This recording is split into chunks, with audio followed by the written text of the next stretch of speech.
بس یہ بننے میں بہت ہی آسان ریسیپی اور رمضان اسپیشل ریسیپی، جیسے کہ رمضان المبارک آ رہا ہے تو آپ کو سمجھ نہیں آ رہی کہ آپ افطار میں کیا بنائیں جو کہ مزیدار بھی ہو اور سب کھا بھی لیں، بچوں کا بھی فیوریٹ ہو اور بڑوں کا بھی فیوریٹ ہو، تو آپ اس ریسیپی کو ٹرائی کر سکتے ہیں اور اس کو انجوائے کر سکتے ہیں. So I hope you will like and you will share this recipe with your friends, with your family and will make them please. تو اس کو بنائیے اور اس کے بعد اب یہاں پر دیکھیے میرے پاس ایک پین ہے جس کو میں نے کڑاہی کو اچھے طریقے سے گرم کر لیا تھا. تو گرم پری ہیٹڈ کڑاہی ہے، اس کے اندر ایک ایک کر کے آپ نے کوفتے ڈالتے جانے ہیں. اور کوئی میں نے آئل یوز نہیں کیا ہے، کوئی میں نے ابھی تک پانی یوز نہیں کیا ہے. آپ نے بس اس کو اسٹیم کوک کرنا ہے، اس کو ایک سائڈ سے بھی اسٹیم کوک کر لینا ہے، دوسری سائڈ سے بھی اسٹیم کوک کرنا ہے. میں اس کی لڈ دوں گی اس کے اوپر اور لڈ میں یہ اچھے طریقے سے اندر سے جو ہے وہ را نہیں رہیں گے، پک جائیں گے. تو جیسے ہی ایک سائڈ پک جائے تو آپ دوسری سائڈ کر لیجئے اور دوسری سائڈ کو بھی اچھے طریقے سے پکا لیجئے.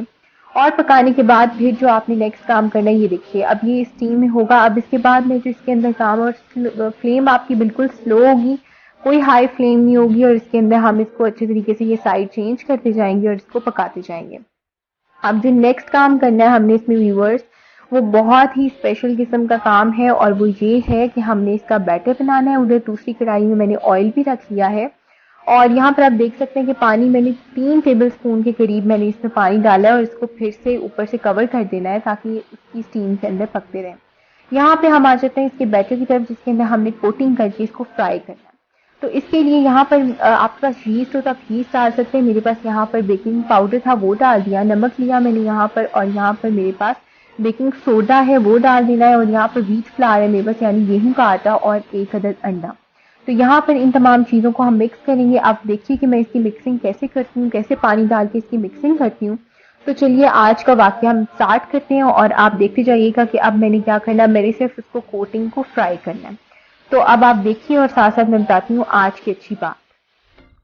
تو ویورز، آج کا جو ایمان افروز واقعہ ہے وہ میں آپ لوگوں کو سنانے جا رہی ہوں ایک غیر مسلم کا، کہ کس طرح سے ایک غیر مسلم، ایک نان بیلیور شخص جو تھا، جو اسلام پہ نہیں تھا، اس کا ریلیجن کچھ اور تھا، لیکن اس کو ایسی کون سی بات جو تھی وہ رسول اللہ صلی اللہ علیہ وسلم کی انسپائرڈ کی، ٹھیک ہے، اور اس کو انسپریشن ملی اور اس نے اسلام قبول کر لیا.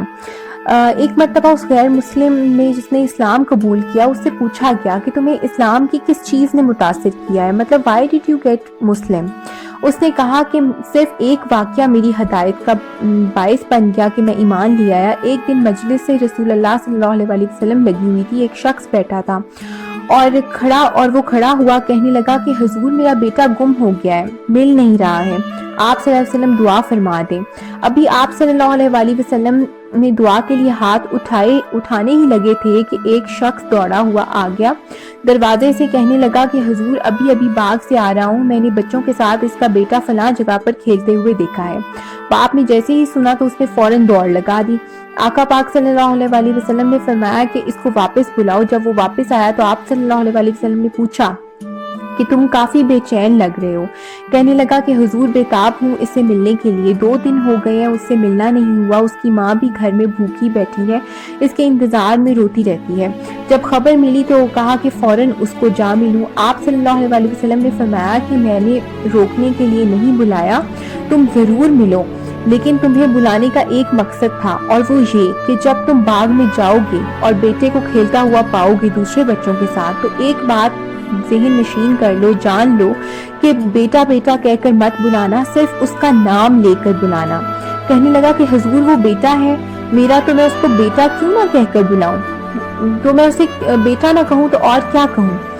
تو آپ رسول اللہ صلی اللہ علیہ وسلم نے فرمایا کہ تمہیں پتہ ہے کہ تمہارے لہجے میں بلا کا رس ہوگا، یعنی تمہارا لہجہ بہت میٹھا ہوگا اور تم درد سے بھرے ہوگے، اور جب اس مٹھاس کے لہجے سے تم اس کو پکارو گے تو ہو سکتا ہے کہ وہاں پر کوئی بچہ یتیم ہو، یعنی کوئی بچہ آرفن بھی تو ہو سکتا ہے نا، تو وہ دیکھ کر تڑپ جائے گا، اس کی آنکھوں میں آنسو آ جائیں گے تمہاری وجہ سے. یہ شوق گھر جا کے پورا کر لینا. لیکن اگر ان یتیم بچوں نے دیکھا تو ان کے دل میں خیال آئے گا کہ ان کا باپ بھی اگر ہوتا تو وہ ان کو ایسے ہی پیار کرتا. غریب کے سامنے اپنی دولت کی نمائش نہیں کرنی اور بیوہ کے سامنے اپنے شوہر کے بارے میں تعریف نہیں کرنی. یہ ہے دین اسلام کی ٹیچنگز جو ہمیں دین اسلام ٹیچنگ دیتا ہے. رسول اللہ صلی اللہ علیہ وسلم کی ٹیچنگز ہیں. تو وہ کہنے لگا کہ وہ جو غیر مسلم شخص تھا، اس نے کہا کہ حضور کی نزاکت قلبیہ کے اپنے بیٹے کو بھی بیٹا کہہ کر نہیں پکارنا، یہ چیز نے مجھے مجبور کیا کہ میں اسلام قبول کر لوں. اللہ اکبر ویورز.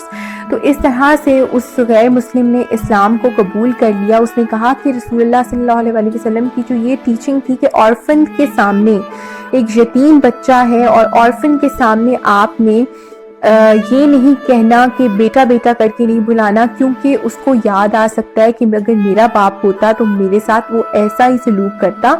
تو اس کو یہ، اور پھر دین اسلام ہمیں یہ سکھاتا ہے کہ اگر آپ امیر ہو اور آپ غریب کے سامنے کھڑے ہو تو اپنی دولت کی نمائش اس کو مت کر کے دکھاؤ.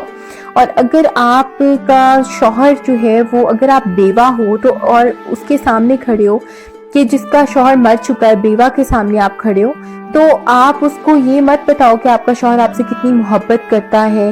یا آپ اگر نیبرز آپ کے جو ہیں وہ آپ کے نیبر غریب ہیں اور ان کے پاس اتنی استطاعت نہیں ہے کہ وہ گوشت پکا سکیں اور آپ کے گھر میں گوشت پک رہا ہے، تو اپنی گوشت کی خوشبو ان کے گھر تک مت جانے دو.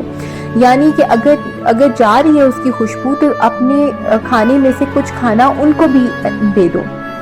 تو ویورز، یہ ہے اسلام کی ٹیچنگز، رسول اللہ صلی اللہ علیہ وسلم کی ٹیچنگز. تو آج کا ایمان افروز واقعہ میں نے سوچا کہ آپ لوگوں کے سامنے میں لاؤں.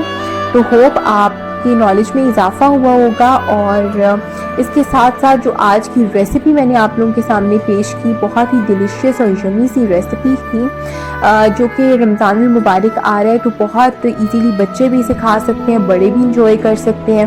تو آپ اس ریسیپی کو اپنے گھر میں ضرور ٹرائی کیجیے گا. یہ جو میں نے کوفتہ بالز بنائے، بریڈ بالز، جو کوفتہ بالز تھے، تو آپ ان کو اپنے گھر میں ضرور ٹرائی کیجیے گا.